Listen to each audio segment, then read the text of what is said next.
plano natin, di na binalikan ng mama yung pitaka niya. Ibig sabihin, ate na yun! Ay, siguro yung sagot ng Diyos sa mga dasal natin. Galit kaya ang Panginoon sa mga magnanakaw. Lord, hindi ko naman po ito nanakawin eh. Iba na po kasi yung kalam ng sikmura ko eh. Baka po laman loob ang kainin ng mga alaga ko. Kausapin niya naman si Chang. Sabihin niya na ibalik sa amin niya kung sa amin ang pera. Anong pera? Kasi po na nung isang araw na kulit po kami pitaka eh. Kanino naman yun? Ito po. Kalagay ko yung pangalan ni Dan. Mang Vic. Dolores! Oh my God! Ay, pasensya ka na. Traffic ako eh. Ano? O, tara na. Pinapasundo kayo ni Madam. Oh, Nak, ingat ka palagi ha. Love, love, love. Sige, bye, Nak, ha. Mag-iingat ka. Bye-bye. Uy, uwi ka na sa bahay, ha. Ingat. Bye-bye. Elisa, anong sabi ni Chang? Hindi na kami nakapag-usap eh. Nagmamadali kasi siyang umalis. Paano yan? Sino nung maniningil kay Chan? Hahati naman ako sa boundary eh. Huwag mo na ako singilin sa renta. Kalahating araw ko lang naman hihiramin sa'yo eh. Pare, pareho tayong kailangan kumita. Kung ayaw mo sa pamamalakad ko, hindi maghanap ka ng iba. O sige, sige. Pahig na ako. Kailangan ko kasing gumite. Bakit ha? Bago mag-alas 4 ha? Oh, sige, sige. Tay, Oh, tulungan niyo naman po kami. Kausapin niyo naman po si Chang. bakit? Anong ginawa sa inyo ng tiyang nyo? Pambihira talaga to si Josie. Hindi pa talaga nagligpit. Nawawala na naman. Hay, nako. Oh, saan ka na naman ang galing? Hindi ka nagligpit, oh. Ano ka ba naman, Josie? Hindi ka na napakinabangan. Laura, sinabi sa akin ng mga bata yung nangyari.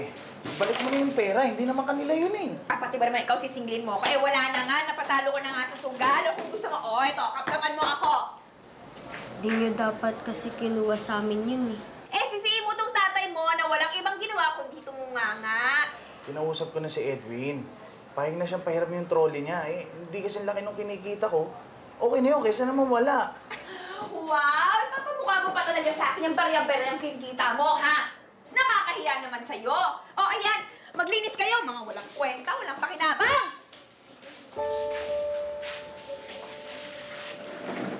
Ikaw naman kasi, Tom-Tom eh.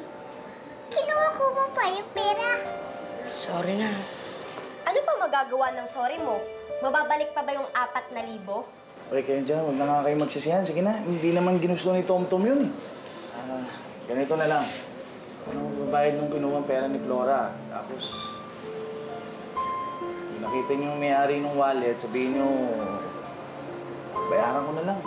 Tapos, unti-unti na lang natin, ha? Hanggang sa makumpleto. Okay ba yan? Elisa, okay yun? Ayos na po yun, Chang. Senyora. Oh, ito na po si Dolores. Siya yung sinasabi ko sa inyo mag-a-apply dito. Oh, hi Dolores. Mels, iwan mo na muna kami, ha? Ah, sige po. Okay.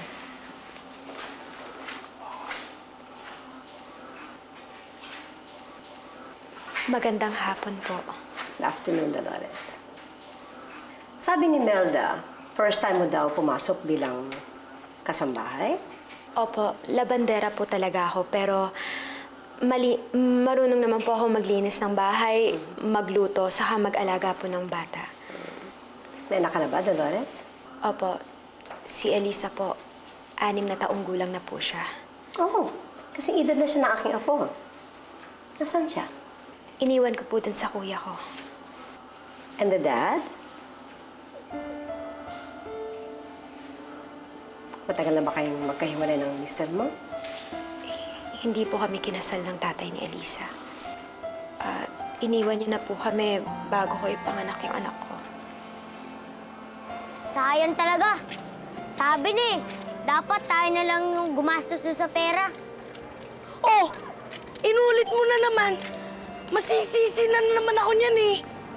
Ay nako, Tom-Tom. Hindi talaga kami titigil sa pagpapaalala sa'yo hanggat di ka nagtatanda. Sa susunod, magpapaalam ka. Di yung didiskarte ka mag-isa. Tulong-tulong tayo dito maghanap ng pera. Sorry na ate. Sorry, Elisa. At huwag ka na rin nagpapaniwala kay Chang. Ang importante lang sa kanya yung sarili niya. Magpasalamat na nga lang tayo pumayag si Itay na palitan yung pera eh. Ate, dapat pala tuntun tayo magbayad ng walang pera. Game ako dyan! Dapat lang! Ikaw kaya yung may kasalanan. Inulit mo na naman. O, ganito Kada makakabenta tayo kay Mang Tonyo, maglalagay tayo kahit kaunti dun sa pitaka. Oo nga pala, Elisa. Nasaan yung pitaka? Nakay Inay eh. Bawin na lang natin sa kanya pag may naipon na tayong pera. Mas mabuti nang nakay Chang Dolor yung pitaka ni Mang Victor. Maaalagaan niya na yun at di niya pa yung pag-interesan. Ano pang sinabi sa'yo ni Madam? Yun, tinanong niya ako tungkol sa buhay ko, sa pamilya ko. Tapos, lagi niya ako tinatanong kung meron na daw ba akong asawa saka boyfriend. Oo, si Madam kasi, mas gusto niya yung mga single para tutok sa trabaho. Eh, teka, sinabi mo ba sa kanya yung tukol kay JR? Eh, bakit ko pa sasabihin yun? Eh, ang tagal-tagal na nun. Kung nagkatuloy ako kayo ni JR, siguro ikaw na nag-i-interview ng mga atchay ngayon, ano? Kamusta na kaya siya ngayon? Oh, ano hinahanap ko dyan? Ito ka nga. Inahanda ko lang kasi yung ano natin, yung pamasahe. Nahanap ko yung pitaka ko. Hindi ko mahanap. Dito muna tayo, hanapin mo muna. Gusto na ba yun?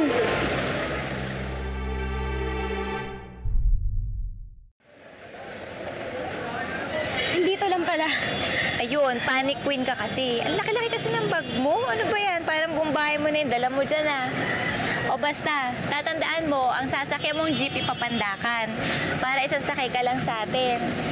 Susunod na araw, dumiretso ka na lang dito. Kaya mo naman siguro yun, di ba? Basta sasabihin mo sa tricycle, Kent Street. Oy, naiintindihan mo ba sinasabi ko?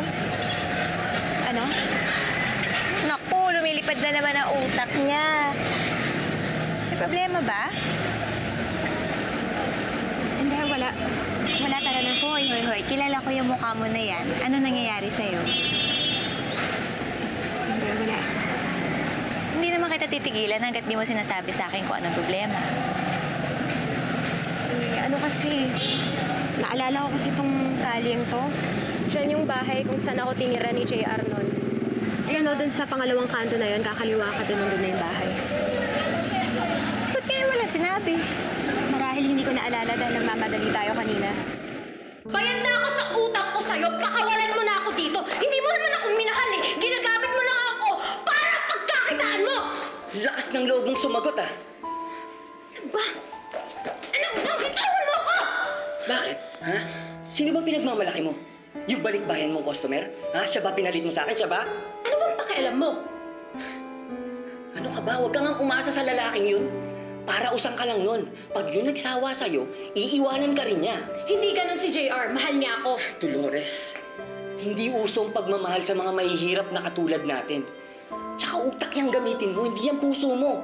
Palibasa, hindi ka nag-iisip eh. Sabihin mo man kung ano man ang gusto mong sabihin. Tawagin mo akong bobo, estupida, pero pinakamalaking katangahan ng ginawa ko ay minahal kita. Bastos ka!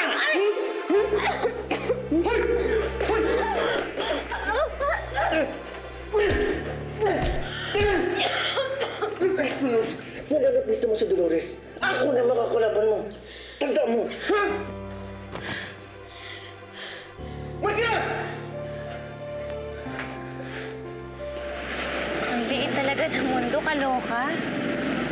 Pero mo yung dati niyo tinitira na JR. Eh, lapit lang pala sa mansyon ni Madam. Hindi ko nga naalala eh. Pero hindi ko makakalimutan yung bahay na yan. Dahil dyan ako tinira ni JR. Pagkahiwalay ko kay Chito. Magiging okay ka lang ba? Oo, dapat lang. Ang tagal-tagal na nun, no? Dapat pag-move on na ako kay JR.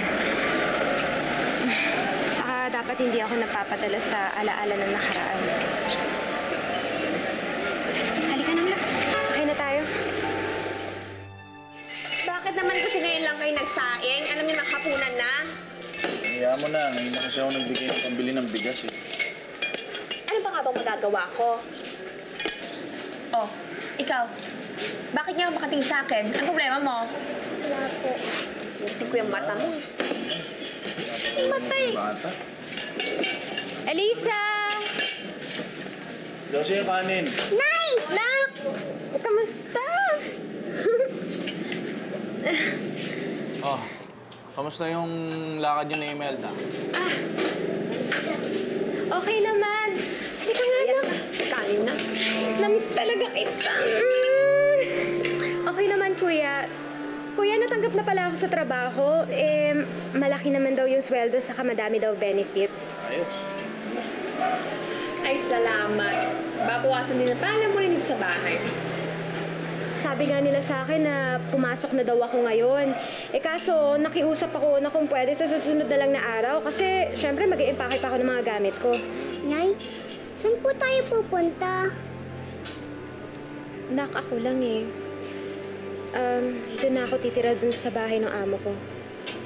Nay, huwag kang umalis. Kung saan ka pupunta, pupunta rin ako.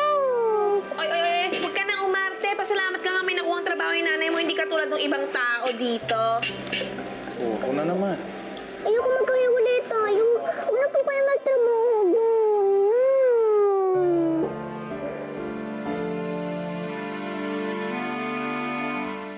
Elisa, anak, huwag ka na malungkot.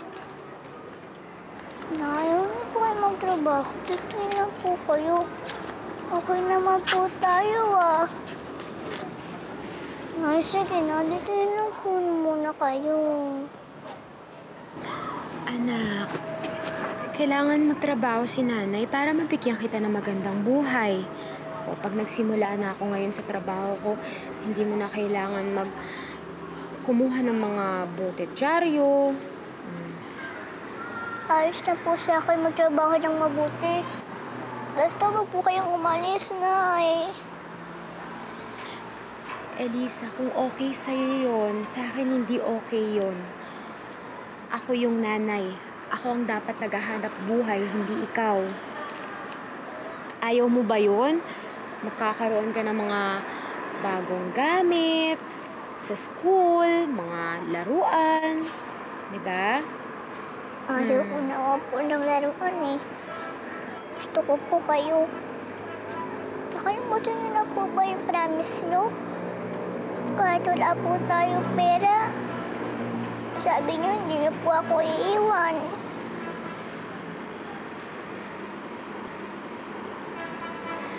Anak,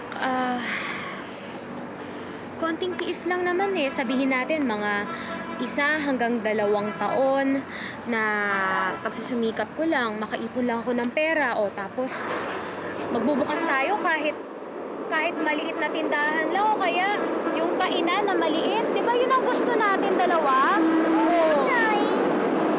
Kung gusto natin dalawa yun, edi huwag ka na malungkot. Di ba? Para hindi na tayo magkalayo uli. Gusto mo ba yun? Huwag ka na malungkot, anak. Kasi pag nalulungkot ka, nalulungkot din ang nanay. Tama na.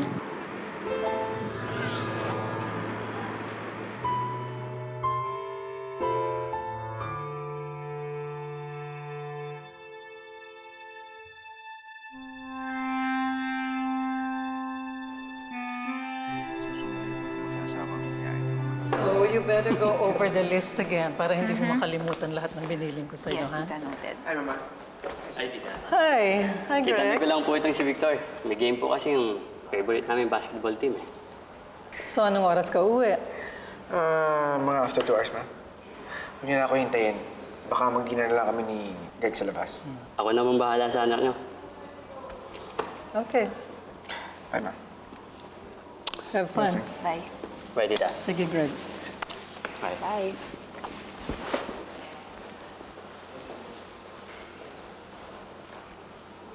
Hindi ba sasama si Bruce sa kanila? May family dinner siya ngayon. Why, Tita? Can you ask him to follow them or check on them? I just want to make sure na basketball game talaga yung pupuntahan ng dalawang yan and not some sleazy bar. Wala ba kayong tiwala kay Victor? Gusto ko lang maging kampante. Ayoko nang maulit yung nangyari nung una siyang umuwi dito. just when we thought everything was fine, may binabahay na pala siyang GRO. Oo, pare.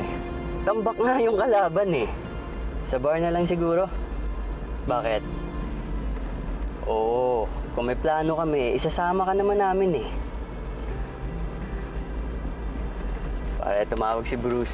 Tinatanong kung saan daw tayo didiretso. At siguraduhin ko daw na hindi ka tatapak sa beer house. Malamang si Mama lang nagpapasabi niya. Alam mo pare, hindi ko masisisi si Tita Claudia. May trauma pa siguro sa ex mo. Pumatol ka na sa GRO. Aba, ibinahi mo pa. Ano bang pumasok sa isip mo at ginawa mo yun? Dali lang, ha? Oh. Welcome to our new home. Halika, dali. Papakita ko sa yung kitchen mo. Ayun, halika. Ito ang magiging kitchen mo. Dito ka magluluto. Ito naman, dining mo. At ito naman, ang mini garden mo. Oh, hindi mo ba nagustuhan? JR, gusto ko. Ang ganda-ganda. Ba't parang malungkot ka? Bigla ako kasing naisip sina kuya sa yung mga pamangkin ko eh. Halika, may papakita pa ako sa taas, ha? Eh, di ba niyaya naman natin sila? Kaso, hindi naman nila maiwan yung lugar nila. Eh kasi naman special yung bahay na yun sa kanila ng yumao niyang asawa. Di bale, anytime na gusto nilang bumisita dito, welcome naman sila, di ba? Kung gusto mo, ako pa mismo susundo sa kanila para makalaro mo si Tomtom at si Josie. Talaga gagawin mo yun? Oo naman, gagawin ko yun. Dahil mahal kita, lahat gagawin ko para sa'yo. Mahal na mahal din kita. We were so in love. Buti na akala ko. Okay lang yun, bro.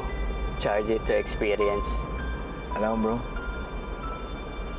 thankful pa rin ako nang malaman ko maaga na tinututan kami ni Dolores.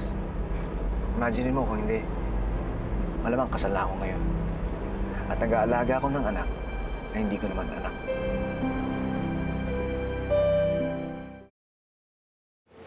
Anak, galingan mo sa school, ha? May baon na dyan sa bag mo, ha? Lagi kayo mag-iingat ni Tomtom sa paglalakad. Lap, lap, lap, lap.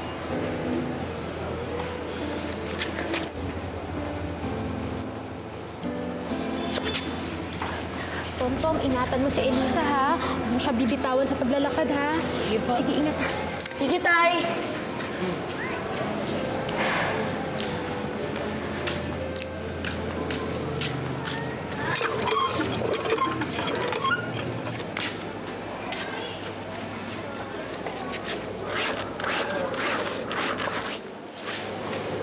Paano ka naman naiiwan si Elisa kung ganun siya? Kaya mo na lang muna yung bata. Maintindihan niya rin naman yun. Ba't kailangan mo magtrabaho sa malayo? Parang si Tomtom lang din yan. Yung trabaho ko bilang driver. Ayaw niyang nawawala ako sa paningin niya. Doon sa... sanay na lang siya na ilang araw ako bago umuwi. Pero kuya, ayaw kasing umabot sa ganun. Ayokong masanay siya na wala ako sa tabi niya. Kuya, nahirapan kasi ako sa gagawin ko eh. Buong buhay ni Elisa, nandun ako sa tabi niya. Mula pagtulog hanggang paggising. Eh, sino na lang magbabantay sa kanya? Sino magpupunas ng pawis niya? Sino magpapaalala sa kanya kung gagawin niya assignment niya, kung kumain na siya? Dito naman ako ah. Hindi ko naman pababayaan yung pamangkin ko. Kuya, salamat nandiyan ka. Siguro nangihinayang lang ako sa panahon na malayo ako sa kanya. Muna isipin niyo, kumain ka na ba? Napay. Ano ba tayo? 6. Si Chang, oh! Ay, susunduin ko lang sana si Elisa. Inay, hindi niyo po kailangan sunduin kami. Kaya naman po namin ni Kuya Tomtom umuwi mag-isa eh. Hindi naman kita sinundo dito para umuwi na tayo eh. Gusto ko sanang lumabas tayong dalawa. Tom, hindi ka kasama. Pero, nagluto ako ng pansit sa bahay. Sige, Elisa, alis na ako. Ako nang bahala rin sa mga bote. Bye, Elisa! Bye, Chang!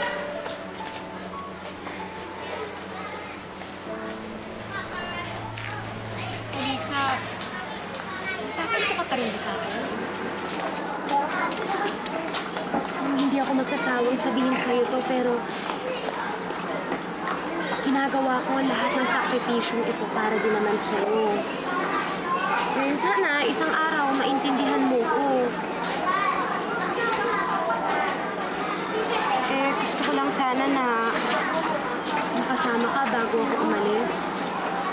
Pero kung gusto mo nang umuwi, ikaw masusunod. Halika na nga, uwi na tayo. Nay.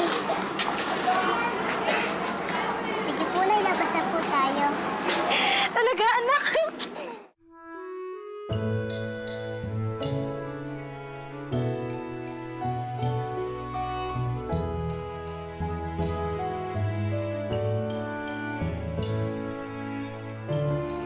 Nay, palagi kayong umuwi, ha? Oo, pangako yan. Hanggat kaya ng oras ko, bibisitahin kita. Ay kay ila sa nais makahanap ng buwan. Namimiss ko po kayo. Ako, Nay, namimiss niyo rin ba? Siyempre naman. Mamimiss ko yung kakulitan mo, yung kwento mo, yung mga tanong mo, yung yakap mo. Mamimiss ko lahat ng yun. Pero, kahit magkalayo tayo, hindi ka pa rin mawawala sa akin. Kasi nandito ka lagi sa puso ko. Mahal na mahal kita, Elisa. Sabi din po, Nay. Pinagtataka ko lang, bakit di man lang niya sa akin na-mention na binibenta niya yung townhouse? Sabi mo nga sa akin, may halaga pa ba sa'yo ang luma ninyong townhouse? Bagay sa'yo yung kulay na yan. Hindi po sa akin to. Ibibigay ko po sa nanay ko. Sino bang nanay mo? Elisa? Long time no see, Dolores.